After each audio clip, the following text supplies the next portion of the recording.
তো আমি বাথরুমের দরজার কাছে যে উকি মেরে দেখি ওর যন্ত্রটা শ্যাম্পু দিয়ে খেচতেছে।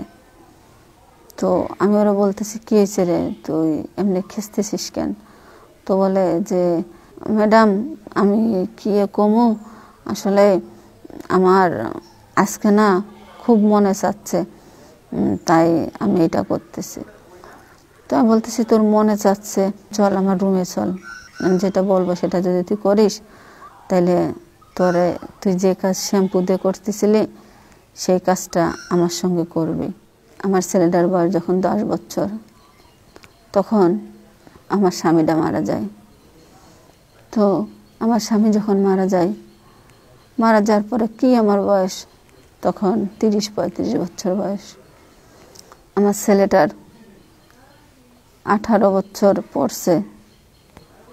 তো সেই টাইমে আমার ছেলে বলে, মা আমি তো আছে, আমার আব্বার অনেক কিছু আছে, তারপরেও বসে খাইলে রাজার ভান্ডার ফুরায় যায়, তার থেকে আমার একটা কাজের কথা বলতেছে, চাকরিটা আমি করি। তো বললাম বাবা তুই চাকরি করবি, আমি বাড়িতে একা থাকবো?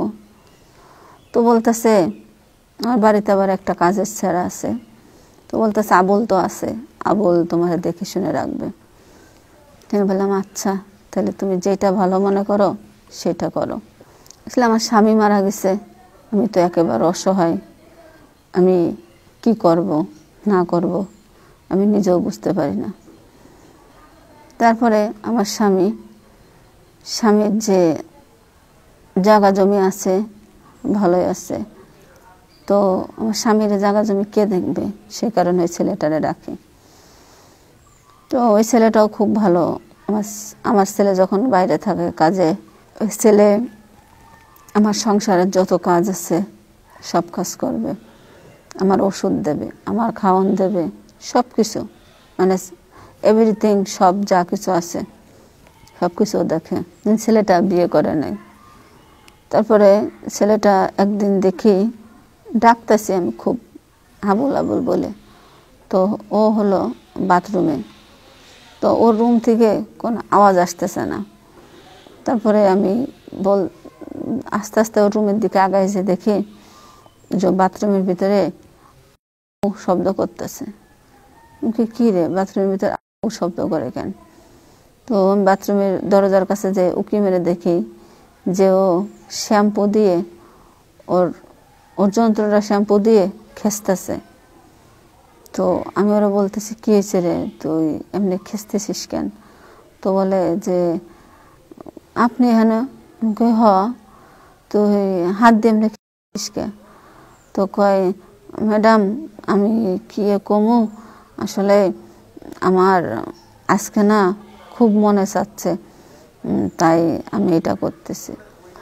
তো আমি বলতেছি তোর মনে চাচ্ছে, তাইলে তোর মনে যদি চেয়ে থাকে তুই তাহলে বিয়ে করে নিলে তো হয়, তাছাড়া তুই যে এইগুলা দিয়ে এগুলো করতেছিস এত তো তোর শরীরের ক্ষতি, তো হুদুদি শরীরের ক্ষতি করে লাভ আছে?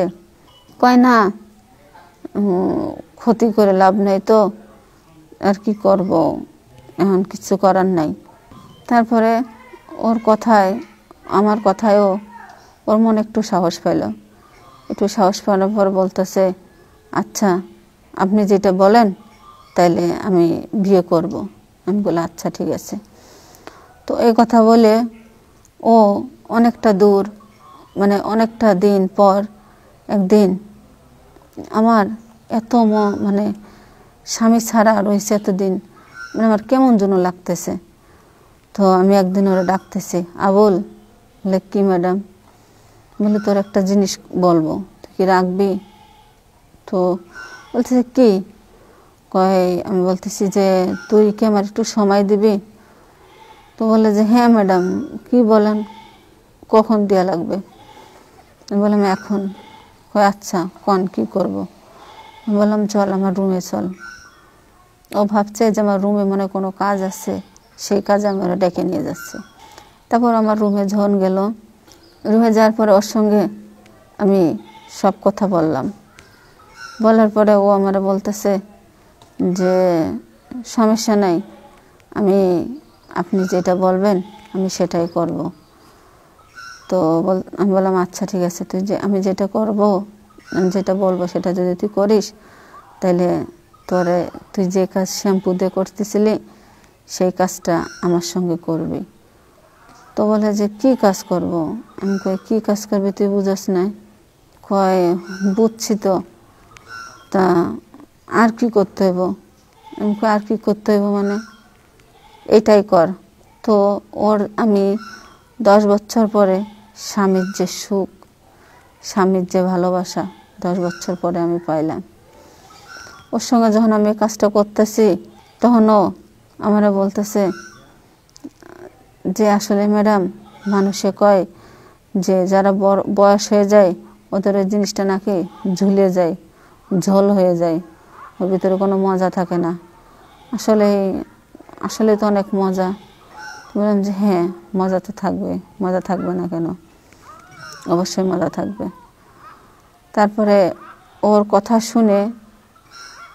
কথা শুনে আর আমার জিনিসের কাছ থেকে যে মজা পাইলো, এই মজাটা নিয়ে ও খুব খুশি।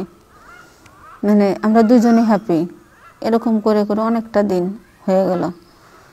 তো প্রতিদিনই এরকম আমাদের চলে, প্রত্যেকটা দিন আমরা দুজনে এরকম কোনো কিছু করি, নাই সকালে নাই বিকালে নাই রাত্রে। আর বাসাতে তো কেউ নাই, শুধু আমি আর ও। তাছাড়া তো কোনো বাসায় অন্য কোনো লোক নেই, আর অন্য কোনো লোক ঢোকার মতো কোনো সিস্টেমও নাই। তারপরে হঠাৎ একদিন দুপুরবেলা আমরা দুজন ওই কাজ করব, মানে প্রস্তুতি নিতেছি।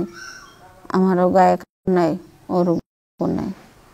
তো এর ভিতরে আমার ছেলে